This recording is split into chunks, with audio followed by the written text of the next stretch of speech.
Hello and welcome, book lovers. You are tuned into the podcast of TRU, aka the Review Universe podcast, your go to podcast for insightful conversation with remarkable authors. This is Anuj Tripathi, your host, and today we have a very special guest joining with us, Sanjay Jha, a politician, a former national spokesperson for Indian National Congress, and the talented author behind the book, My Illegitimate Son. Sanjay sir, welcome to the show. Thank you very much indeed, and I think very generous of you to invite me. Thank you, Anuj. Yes, sir.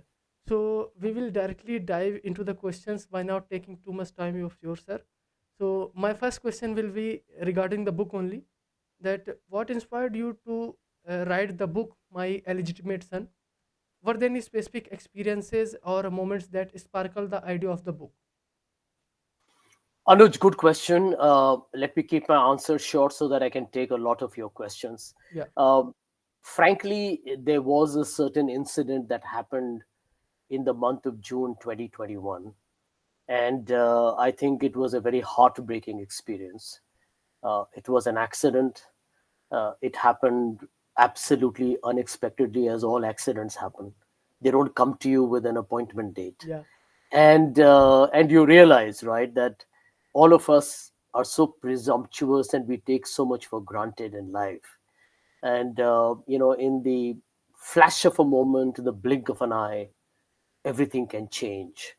So I think this book is about basically understanding that life is not fair and life is not easy. Yeah. And yet, as human beings, our capacity or our capability to handle these sudden onslaughts of extremely tough challenges also tests your character. And the hard truth of life is that no matter what it serves you, you got to figure out a way to move forward and to get going. And that was a trigger for the book. I wrote this book, frankly, in a space of 4 weeks, and the book is not a very long book. It's around 42,000 words. It's got a lot of graphics. It's got 200 pages. Yeah. The book is right here next to me. Yeah. It's got a lot of graphics. It's got a lot of pictures to basically make you visualize the experience of the story. I'm very happy, Anuj, that the book has done well. I'm very happy that people have loved it. But I do hope that a lot of people will read it, because it's just not about my experience with a loss. It's about our family's trial and tribulations. And more important, I think it's a look at lessons in life that we choose to ignore at our own peril. Yes, sir. Sir, I just want to know that I just like that I haven't read your book at this point of time. So can you give me an overview so that I should read your book? You're asking me very Arnav Goswami questions. Yeah. So let me answer you. Yeah. The reason why you should read this book is because I think it tells you that all relationships, it's not just about man animal, it's about all of us Yeah. as a society, as a community. We all need to recognize that relationships mean hard work. Just because you're siblings in a family, or you're married, or you have a friend, or you have somebody you get along well with, or in case of young people like you who are dating somebody, you Yeah. still got to work hard at your relationships. And end of day, that means understanding, the ability to listen, the capability to empathize, to give a shoulder to cry on, and most important, to realize that we may be different, and yet we need to be compatible in the interest of each other, in the interest of a relationship.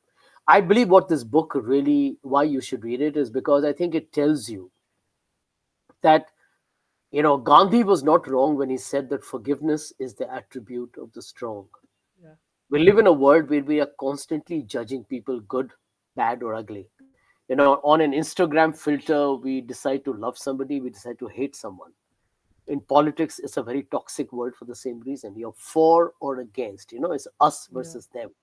I think what the book My Legitimate Son, a True Story does, it tells you to take a deep pause and reflect on the little things that you ignore every day. My question to everyone in the Instagram generation is that don't live a life where everything is filtered. When is the last time you really sat back and watched whatever little of the sunset you can see from your window in this concrete jungle like Mumbai? But when have you tried seeing it? When is the last time you did nothing and didn't complain? I've got bored. People who have got bored, I believe you haven't really discovered the mystery of living. Even getting bored or doing nothing in a world which is so hyper wired, hyper connected, everybody's checking their messages all the time. You go to an airport, Anuj, you don't find people looking up anymore. Everybody's looking down, whether they are sitting, walking, standing in a queue. We have begun to look down. I think we have begun to stop looking around us. And I think it kind of deprives you of an opportunity to experience life. And I believe experiencing life is about happiness, experience life about experiences. It's about meeting new people. It's about tasting good food. It's about travel. It's about watching good shows. It's also about grief. It's also about sorrow. It's also about pain. It's about anguish. Yeah, because nothing in life is permanent, right? And I think once you understand that, I think life has a much more fuller meaning. Like one of the lines of the book that a lot of critics have loved is where I say that grief is like a permanent guest. Once it checks in, it refuses to leave. It's not like that cousin who dropped by stays in your house for 5 days and goes away. It stays with you. Now the question is, how do you manage that to actually become a person who lives in the moment? And which is, I think, the toughest thing in life is living in the moment. And therefore I think this book tries to give you an answer to some of these tricky questions that most of you battle with. Some of you read self-help books, some of you go to therapy, some of you take counseling from friends and family, some of you look inward through meditation and exercise and good food to try and figure out your life. I hope my book will also enable you to open up your minds. Yes, sir. Is that, do you think that's a good enough reason for Anuj to read the book Yeah, after this interview is over? yes, sir. Definitely, sir. Definitely. Okay. I'm kind of amazed by your words. Uh, I think your thoughts can let me to read this book. So, sir, my next question will be that as you have said, this book has a connection with you in an emotional manner. So, were there any challenges that you encountered while writing this book, and how did you overcome them? Well, did I encounter challenges while writing the book? Absolutely. This is a book where I think of an anguished soul. I'll be very honest with you. Everybody sees me on television taking on, my political adversaries. I won't name them, and taking on some very powerful politicians in this country. But at heart, we are human beings first, right? And we experience pain and happiness or celebration or hurt like anybody else does. Let's not mistake that. And so I went through this period of a very sudden abrupt vacancy in my life, as I told you at the beginning.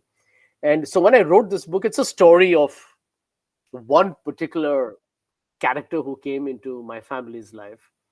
I have two daughters and a wife, and we love the people who live with us, and somebody just vanished from our lives overnight.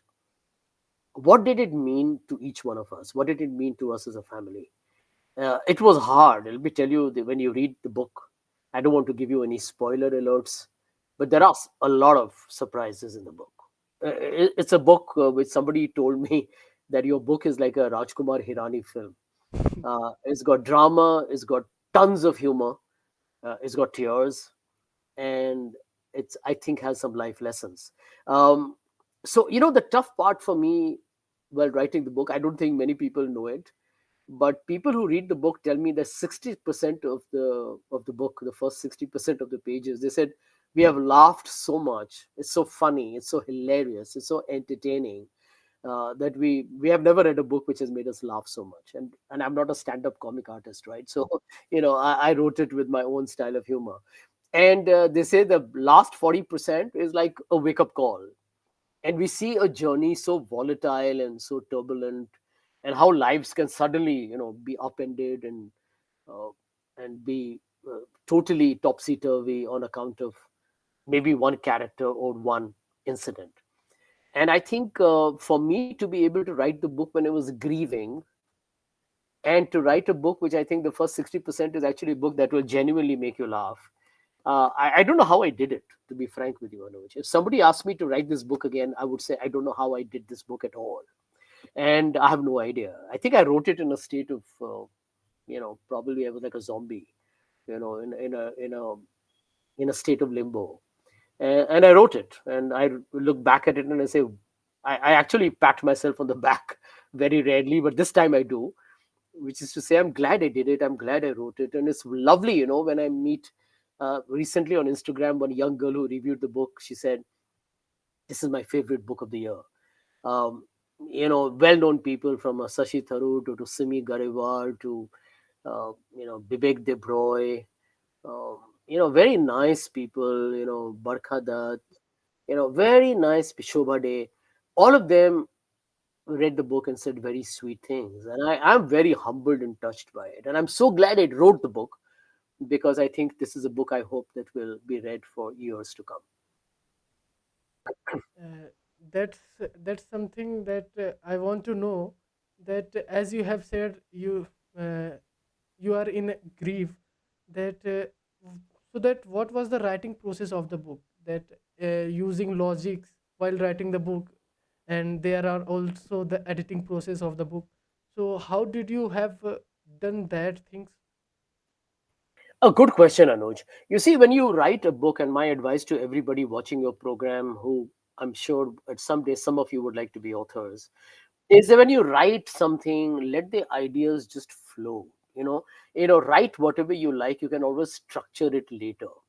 But your ideas should not be put into compartments, because sometimes when you put them into blocks, they sometimes don't find that creative energy or the flow that is very necessary. So, the first thing to do is to write, know why you're writing the book, know what you're writing about. A lot of people get stuck in this, process of reading too many essays or blogs or books on how to write a novel. There is no one way to write a novel. I mean, there are multiple books on how to improve your writing skills, but I feel from my experiences that you need to let your creativity flow unchallenged, unrestricted, totally unblocked. Let it be free. And once you start writing, you'll discover that you find the rhythm that the book needs. So to answer your question, uh, I wrote the book. I obviously I was not sure I'll get a publisher for the book. I thought no publisher will touch a book written by a politician and a public figure who's a corporate guy writing about a sweet 8 kg life in his life, who probably, in my opinion, has been the most lovable experience of my life. Uh, so I wrote the book. I sent it to publishers. Once you sent it to publishers, the publishers will obviously go through the P's and Q's and recommend changes. So the edits happen on their own when the publisher gets into the game. Uh, and then, of course, I wanted this book to become more animated. I wanted it to have an expression, because, if you visualize the book, it makes it so much easier, right? Like, for example, if you watch a film, whether it's an English film or whether you watch maybe a popular Hindi film like a Jawan or a Donkey, you can read the script of Donkey maybe on a storyboard, but until you see the film and see the dance and the action and the emotions, you don't realize what it's all about. Yeah, so I really wanted to bring in that element, and I think I contacted a very good graphic artist by the name of Bhavya, and she's one of the best, and I'm glad she agreed to do it. She equally loves animals like I do. She loved the story, and I think that was the biggest compliment to me, actually, was the fact that she said that I told her thank you very much for doing the book, because I wasn't sure how many people will be willing to bite the bullet on it. And she said to me, Sanjay, I want to thank you for giving me an opportunity to be part of Louis's life. And as you'll discover, the protagonist of the book is Louis, and a 12 and a half year old Dachshund when he is full life. And it's about his life. And I think you discover that human beings and animals have a bond. We are, just because they can't speak doesn't mean anything at all. After all, we all, even human beings, speak better with body language, right? You Yes. speak through your, say आप अपने आँखों से बात करते हो, right? uh, so I think at the end of the day, it's about body language, it's about the way you express your feelings. And I think I enjoyed writing the book. I had a graphic artist, my publisher gave me some very good edits, and I ended up trying to make the book.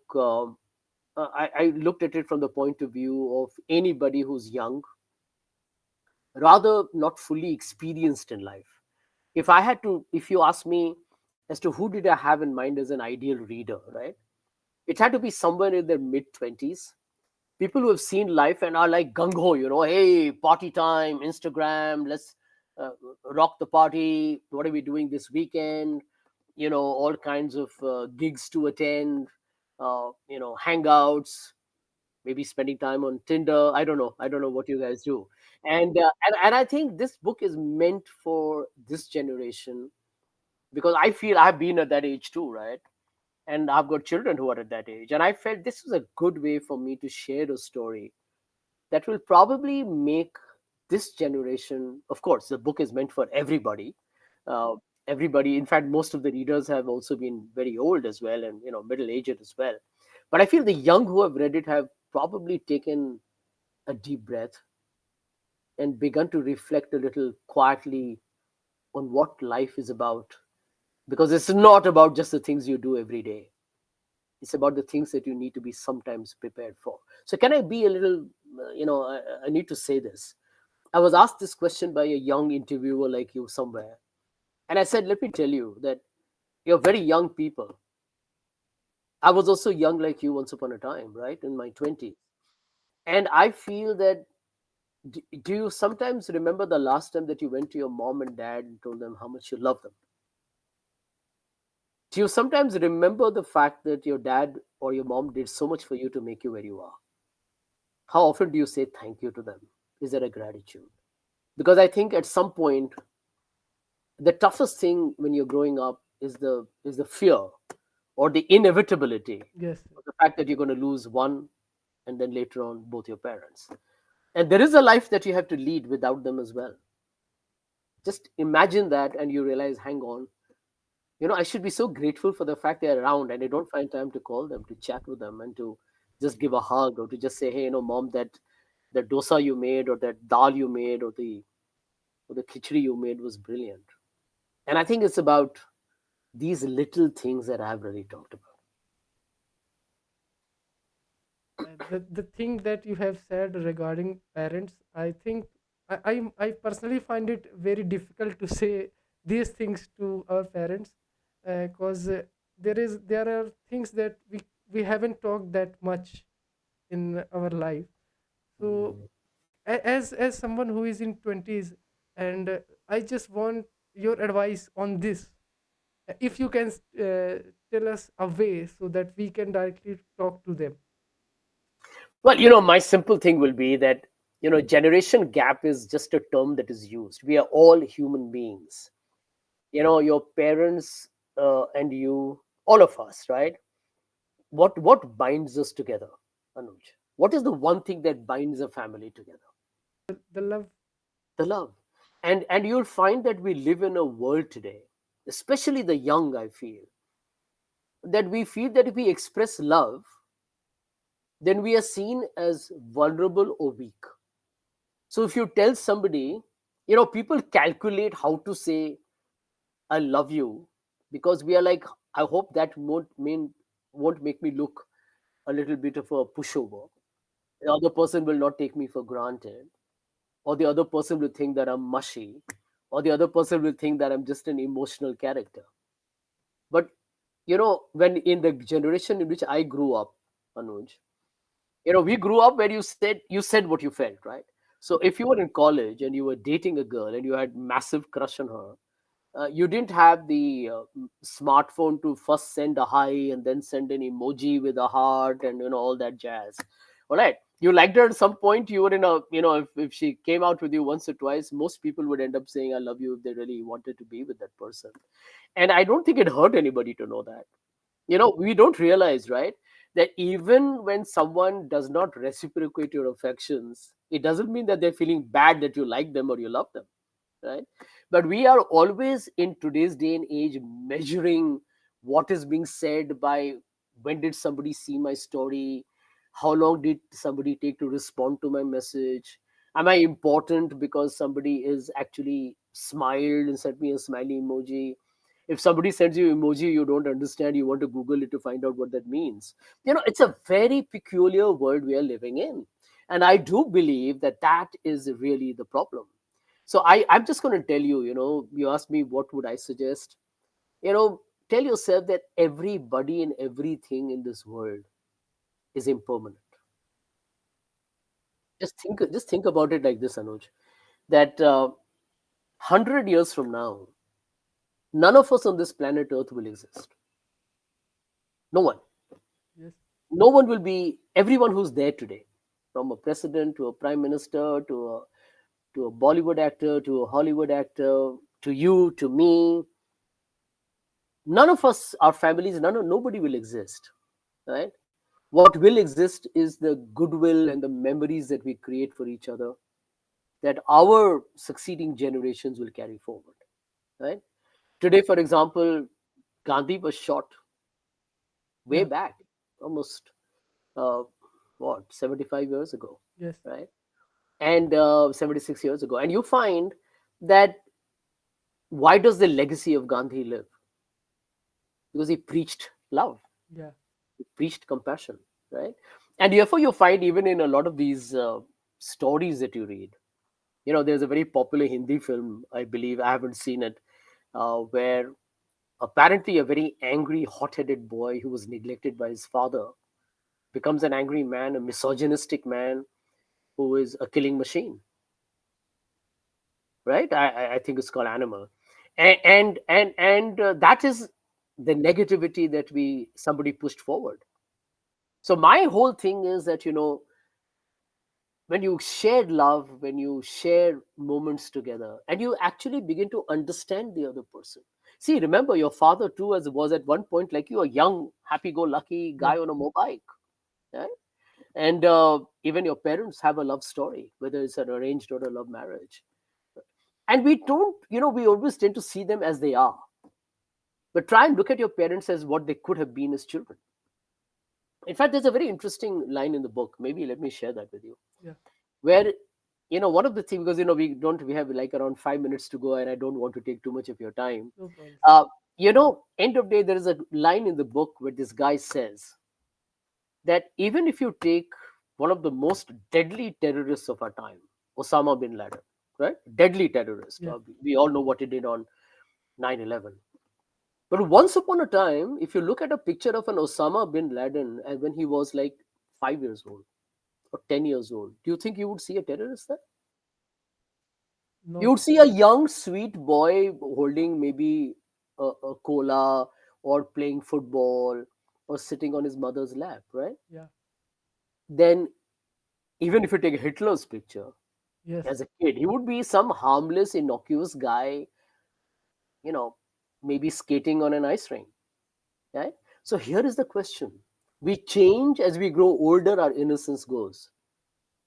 Because then you get exposed to life, you get exposed to somebody saying, somebody ditching you, somebody hurting you, somebody hating you, Yep.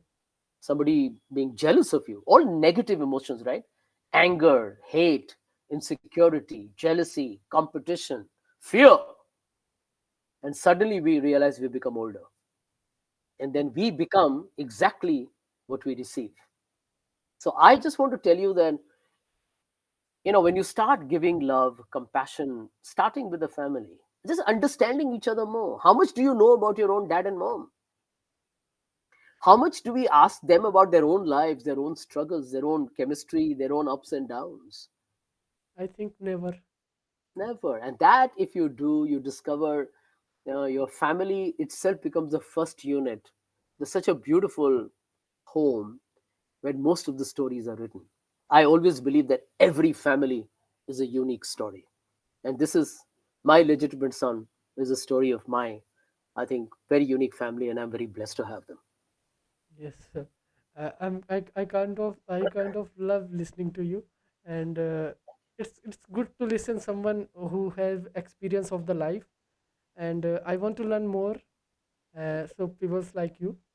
So as I have to maintain the podcast also, so the question I am going to ask regarding your literary career, that do you have any upcoming projects or any books that you are planning in 2024?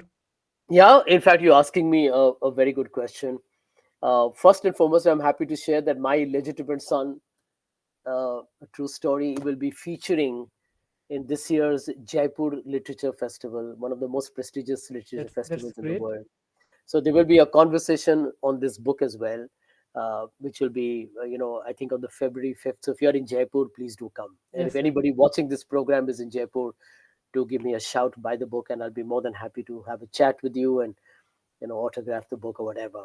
But the second point is, I'm glad you asked me this question. I think maybe you and I can have a conversation in a few months. Yes, sir. My next book launches in not very long from now. And in fact, in February, which is literally a few weeks away, it should be in the bookstores. It should be on Amazon pre-order link, Okay. and I'm waiting for my publishers to announce it. It's a very interesting book. It's very different from this book, Yeah. and I wait for my publishers to announce it formally, which they will do on social media and elsewhere, Yes. and I will message you about it. But my Definitely, sir. next book is literally a few weeks away, and it could be in the Amazon pre-order link within a week to 10 days. Yes, sir. I will wait for your next book to Sure, come, and sure, we will love to review that also, sure, sure. and we will talk about that also in the Thank you, same podcast. thank you. So my last question will be that what message or do you hope that readers will take from your book, My Illegitimate Son? I think the simple lesson for you is live life in the moment. Be generous, be kind. Yep. You have no idea how much you can heal people around you. We all think that just because you have gone through maybe a bad time, that good times don't come. Good times and bad times are part of life. They are two parts of the same coin. Grief and love are part of the same coin. One side Yes. is grief, one side is love. You only grieve because you love somebody, Yep. right? And because you love somebody, you grieve. It's as simple as that, right? Definitely. Yeah. And I just feel that my simple message to everybody is that this is a one short life we lead. The only thing that you leave behind at some stage in your life is if you empower people with love. Empowerment is not about chappan Yeah. inch ki chhati and biceps and triceps. Empowerment is about if I make you feel secure, if I make you feel respected, if I make you feel loved. And the more we make our world inclusive, tolerant, compassionate, and it starts at home, starts with dogs and cats, your friends, your other relationships. You have no idea what a beautiful world this can be. I keep reading everywhere that people are stressed, burnt out, seeking help, seeking assistance. And I feel this world has a lot to offer. But sometimes we don't look around us. So, my simple advice to everybody is tonight when you go to bed, try and find some time. I know it's smoggy outside in Mumbai, but look for the Yes. stars. And when you, in the daytime, no matter how busy you are, look into the sun for a few seconds. Get time, watch the sunset, enjoy the breeze, and then do whatever you have to wish. Definitely, sir. As I am currently in Indore, so I can say that I can see the sun just some kilometers away, and stars also. So with this question, we will end this podcast, and we can't wait to read this book. Personally, me also, and thank you, sir, uh, Thank you. for sharing your journey and insights through the book, My Illegitimate Son. It's been an absolute pleasure to having you on the show. And that wraps our conversation with Sanjay sir, the brilliant mind behind the book, My Illegitimate Son. So, thank you, listeners. And, sir, your last words to the listeners. Thank you very much indeed. Thank you very much indeed. It's been a pleasure. Anuj, you have been a fantastic host. Let me tell Yes, you, Arnav Goswami can learn a lot from you. I'll tell you why. A good host makes a guest to do the talking, and you successfully did that. Thank A you, sir. good Thank you, host sir. never interrupts. You never interrupted me even once. And most important, a good host has a smile on their face, which you did, Thank you, which sir. that Thank great celebrity anchor maybe forgot it decades ago. Good luck. All the best to all of you. Thank you. thank you, sir. Thank you so much, sir.